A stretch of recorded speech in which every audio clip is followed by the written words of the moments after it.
Esse ano eu tô pego o canal, deixar aqui, eu vou estar trazendo 4 jogos que é muito jogado até hoje. Em 4 jogos, Among Us é um jogo de estratégia. Primeiro, tô sendo tripulante, você tem que descobrir quem é o impostor. Quem é o impostor vai estar matando todo mundo. Aí você tem que tirar aí na nave. Aí tendo o impostor na nave, você ganha sendo tripulante. E se não impostor, você tem que matar todo mundo na nave. E bora pro próximo jogo. O próximo jogo, Borstar.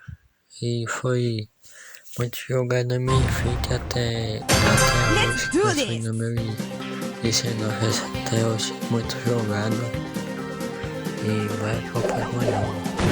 E o próximo jogo, Minecraft, foi muito jogado antigamente. E esse jogo tem o objetivo de construir o modo criativo. Você constrói, faz tudo que você quer. E tem uma sobrevivência que tem que matar zumbi, tem que construir casa para morar, para sobreviver. E modo de construir aí tem uma que tem que construir em essa cidade. E vai pro primeiro jogo da lista. O primeiro jogo da lista tinha que ser o Free Fire, né? Por causa de ideia. No Free Fire tem como jogar com muitos amigos, com 4 amigos.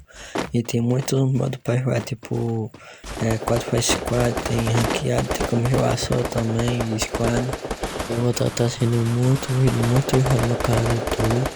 E vou compartilhar esse vídeo com um amigo seu. E quando tem um vídeo que vai chegar amanhã, tamo junto, é nóis, e fui.